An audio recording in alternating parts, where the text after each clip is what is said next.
बिलावल भुट्टो गोवा में मशहूर खानदान की विरासत संभालता युवा चेहरा। ब्रजेंद्र कुमार, BK न्यूज़, 4 मई 2023। अपडेटेड 5 मई 2023। 1988 पाकिस्तानी राजनीति के लिए एक उथल-पुथल वाला साल था। ये वो साल था जब पाकिस्तान के सबसे नापसंद सैन्य तानाशाह की एक विमान दुर्घटना में मौत हो गई थी। उनकी मौत के साथ ही 11 साल पुरानी तानाशाही शासन का अंत हो गया और फिर बेनज़ीर भुट्टो के नेतृत्व में पाकिस्तान पीपुल्स पार्टी की सत्ता में वापसी हुई थी। इसी साल बेनज़ीर के इकलौते बेटे और पाकिस्तान के मौजूदा विदेश मंत्री बिलावल भुट्टो ज़रदारी का जन्म हुआ था। उनके जन्म की तारीख उस समय दुनिया की सबसे गोपनीय रखी जाने वाली राजनीतिक सूचना थी। सैन्य शासन इसका इस्तेमाल पाकिस्तान पीपुल्स पार्टी के चुनाव अभियान को पटरी से उतारने के लिए करना चाहता था, जिसका नेतृत्व बेनज़ीर भुट्टो कर रही थीं।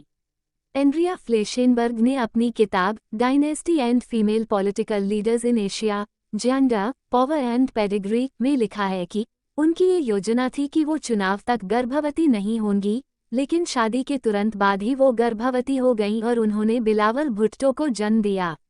लिखती है कि ज़िया उल हक ने चुनाव की तारीख नवंबर 1988 में घोषित करके इस मुद्दे को बेनज़ीर के खिलाफ इस्तेमाल करना चाहा। उन्होंने अनुमान लगाया कि चुनाव की तारीख बच्चे के जन्म के आसपास होगी, जिससे बेनज़ीर पूरे दमखम से चुनाव नहीं लड़ पाएंगी। गोपनीयता ने असर दिखाया और ज़िया उल हक का अनुमान और उनकी इंटेलिजेंस इसमें गलत साबित हुई। बिलावल का जन्म आम चुनावों से लगभग 2 महीने पहले 21 सितंबर 1988 को हुआ था। इस चुनाव में पाकिस्तान पीपुल्स पार्टी को जीत हासिल हुई थी। बेनज़ीर भुट्टो ने प्रधानमंत्री पद की शपथ ली तब बिलावल भुट्टो लगभग 3 महीने के थे। बेनज़ीर न सिर्फ पाकिस्तान बल्कि पूरे मुस्लिम जगत में पहली मुस्लिम प्रधानमंत्री थीं। शुरुआती जीवन। बिलावल के जन्म के आसपास पाकिस्तान में एक नए राजनीतिक दौर की शुरुआत हुई थी। उनके जन्म के 1 महीने पहले उनके दादा और पूर्व प्रधानमंत्री जुल्फ़िकार अली भुट्टो को सत्ता से हटाने और फांसी पर चढ़ाने वाले और उनके परिवार पर जुल्म ढाने वाले ज़िया उल हक की मौत एक विमान दुर्घटना में हो गई। बिलावल अपनी मां के साथ इस्लामाबाद में प्रधानमंत्री आवास में रहने लगे, जहां उन्होंने अपना शुरुआती बचपन बिताया।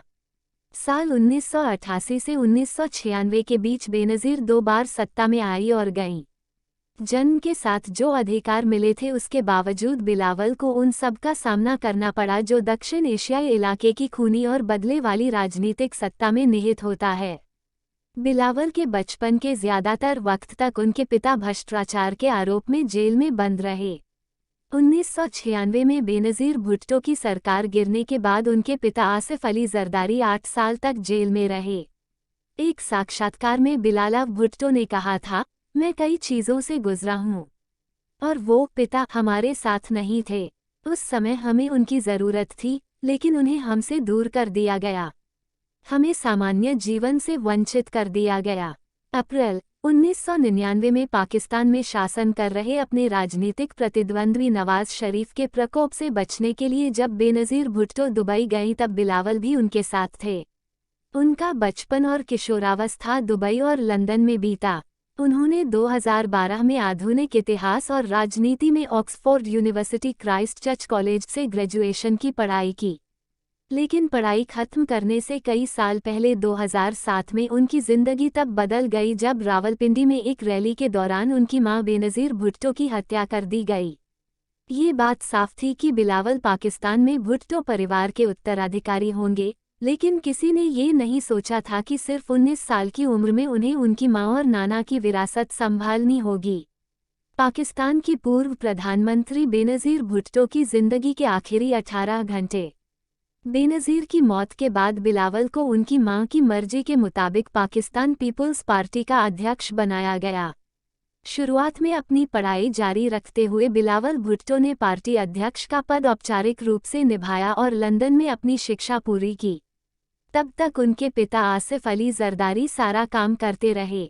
शहीद Zulfikar Ali Bhutto institute of science and technology में राजनीति विज्ञान के डीन डॉक्टर रियाज शेख के मुताबिक बिलावल भुट्टो के शुरू में पार्टी मामलों को लेकर अपने पिता के साथ मतभेद थे। बिलावल भुट्टो के साथ सांस्कृतिक और भाषाई बाधाएं थीं। उन्होंने अपना अधिकांश समय अपनी मां के साथ निर्वासन में बिताया था, इसलिए वह उस वातावरण में अभ्यस्त नहीं थे जहां उन्हें अपने नाना की तरह पार्टी का नेतृत्व करना था। रियाज शेख कहते हैं, आसिफ अली जरदारी बहुत ही तरल और सतर्क व्यक्ति के रूप में जाने जाते हैं, लेकिन बिलावल अपने व्यक्तित्व को दिखाना चाहते थे। वे मुद्दों पर स्टैंड लेना चाहते थे और साहस के साथ नेतृत्व करना चाहते थे। इसका मतलब था सुरक्षा से समझौता करना, जो उनके पिता नहीं चाहते थे। साल 2007 में पाकिस्तान चरमपंथ और चरमपंथी हमलों से जूझ रहा था।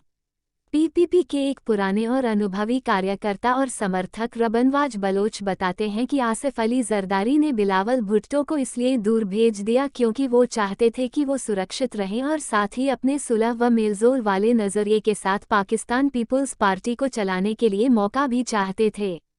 वो नहीं चाहते थे कि बिलावल के आक्रामक तेवर इस रास्ते में न आए। इस खबरों के लिए चैनल को सब्सक्राइब कर लो। धन्यवाद।